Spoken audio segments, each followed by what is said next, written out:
राज्यात हिंदी सक्तीच्या विरोधात ठाकरे बंधूंनी एकीकडे रान पेटवलंय तर दुसऱ्या बाजूला मराठी शाळांची प्रचंड दुरावस्था झाल्याचं पाहायला मिळते।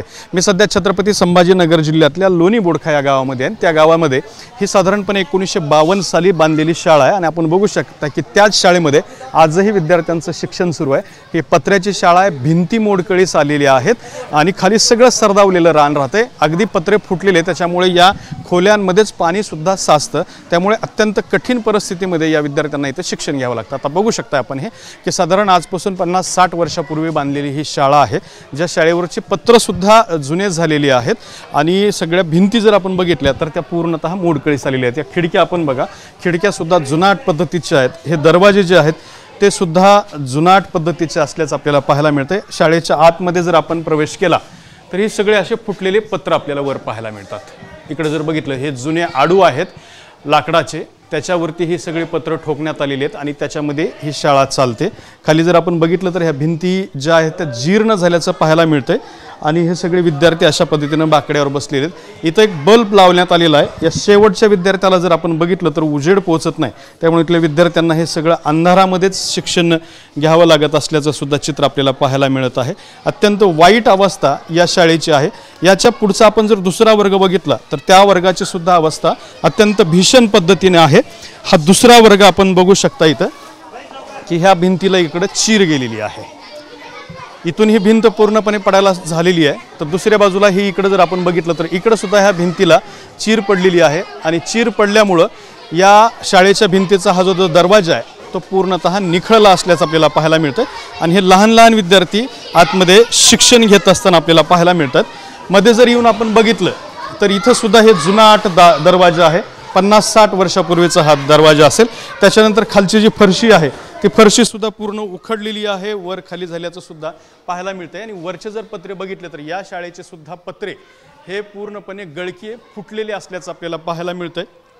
इथं सुद्धा एकच बल्ब आहे, अंधाऱ्या स्वरूपामध्ये इथं विद्यार्थ्यांना शिक्षण घ्यावं लागतं। इकडल्या जर आपण खिडक्या बघितल्या तर खिडक्या सुद्धा तुटलेल्या आहेत, पलीकडून साप विंचू अशा स्वरूपाचे प्राणी जे आहेत ते सुद्धा या शाळेमध्ये प्रवेश करतात, त्यामुळे सुद्धा विद्यार्थ्यांच्या जीवाला धोका आहे। अगदी पडायला मोडखळीस आलेली ही शाळा आहे आणि या ठिकाणी हे विद्यार्थी शिक्षण घेत आहेत, त्यामुळे वाईट परिस्थिती निर्माण झालेली आहे। काय नाव बेटा तुझं?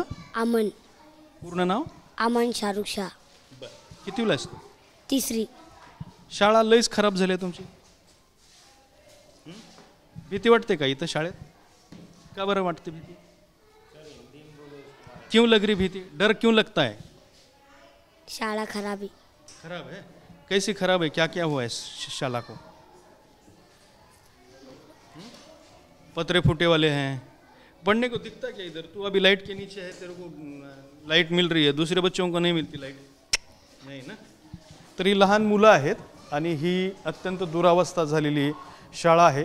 याच्या सुद्धा एक पलीकडं वर्ग आहे, याला जर आपण आतून बघितलं तर हे अशा पद्धतीनं भिंती चिरलेल्या आहेत। कधीही ही शाळा पडू शकते आणि मुलांच्या अंगावरती सुद्धा या भिंती कोसळू शकतात, अशी परिस्थिती या शाळेची आहे। हा दुसरा वर्ग आहे। इकडे जर आपण बघितलं तर कोंडवाडा किंवा असंच सोडलेली खोली असं आपल्याला वाटू शकतं, पण तसं नाही आहे। हे आपण इथं प्रत्यक्षात जर बघितलं तर इथं शाळा भरते। पुन्हा एकदा आतमध्ये हे सगळं पडलेलं तुम्ही बघा, हे भिंतीला चिरे गेलेल्या, भिंती तडे गेलेले आणि आतमध्ये हा वर्ग जर बघितला तर त्यासुद्धा वर्गाची प्रचंड दुरावस्था झालेली। हे बघा, हे मुलं या वर्गामध्ये शिकतायत। Good morning. आणि वर जर बघितलं तर हे सगळे पत्र फुटलेले आहेत, भिंती बघा, भिंती सुद्धा सरदावलेल्या आहेत। पाऊस चालू असताना या वर्गामध्ये पाणी साचलेलं असतं आणि अशा कंडिशनमध्ये हे लहान लहान विद्यार्थी जे आहेत ते शाळा शिकतात। जर हे वर्ग खोल्या कोसळायला लागल्या तर कदाचित या मुलांना बाहेर पळायचं सुद्धा कळणार नाही, इतके लहान हे विद्यार्थी आहेत आणि अशा परिस्थितीमध्ये यांचं शिक्षण चालू आहे। एकीकडे हिंदी सक्ती विरोधात मोर्चा काढणं किंवा हिंदी सक्तीचा GR रद्द करणं अशा स्वरूपाच्या गोष्टी राज्यात घडतात, मात्र दुसऱ्या बाजूला या मराठी शाळांची, जिल्हा परिषद शाळांची अशी प्रचंड दुरावस्था झालेली आहे, तरीसुद्धा याकडे कोणाचंही लक्ष जात नसताना आपल्याला पाहायला मिळतंय। इकडले सुद्धा हे जे वर्ग आहेत ते सुद्धा वर्ग खराब झालेले आहेत, त्यामुळे हे वर्ग आत्ता इथल्या शिक्षकांनी बाहेरच बसवायला सुरुवात केलेली आहेत, मात्र यांची पर्यायी व्यवस्था दुसरीकडे करण्याच्या सूचना ज्या आहेत त्या शासनानं दिलेल्या असल्याचं आपल्याला पाहायला मिळतंय। काय सांगाल तुम्ही, कशी परिस्थिती आहे सगळी?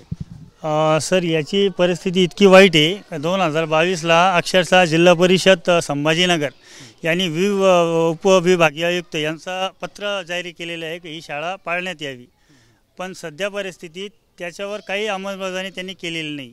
त्या अनुषंगाने आम्ही माननीय शालेय शिक्षण मंत्री दादाजी भुसे साहेब त्यांच्याकडे 2दा गेलो। त्यांनी माननीय पालकमंत्री श्रीसार साहेब यांना पत्र लिहिलं। त्यांनी सुद्धा पत्रव्यवहार मान्य सीओ साहेबांना त्यांनी केलेले। फक्त यामध्ये पत्रव्यवहार खेळण्याचा कार्यक्रम असा चालू आहे सर। प्रत्यक्षात त्याच्या वस्तुस्थितीमध्ये काही एक अंमलबजावणी करण्यासाठी शासन तयार नाही।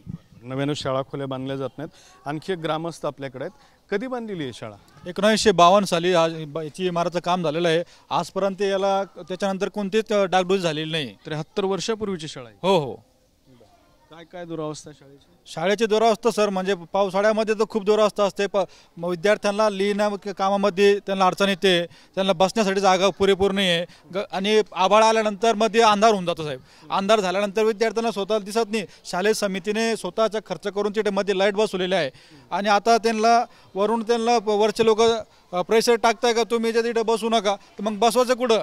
याचं गांभीर्य ते शासन घेत नाही। उलट यांच्यावर म्हणता की जर जीवितहानी झाली तर तुम्ही जबाबदार राहणार, म्हणजे याची जबाबदारी शासन का बरं घेत नाही? तर अशा पद्धतीने ही ग्रामस्थ इथले व्यथा मांडून दाखवत आहेत। आणि आपण पुन्हा एकदा बघा, ही साधारणपणे 73 वर्षापूर्वी बांधलेली शाळा आहे जी आजही वापरात आहे आणि याच शाळेमध्ये जीव धोक्यात घालून विद्यार्थ्यांना शिक्षण घ्यावं लागते आणि याकडे कुणीही लक्ष द्यायला तयार नाही।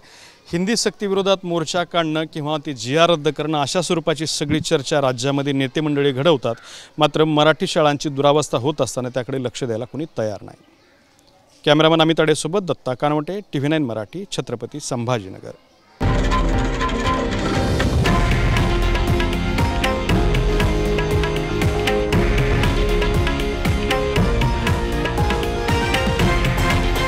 हे आहे देशातील नंबर 1 न्यूज नेटवर्क आणि आपण पाहत आहात TV9 मराठी, एकमेव।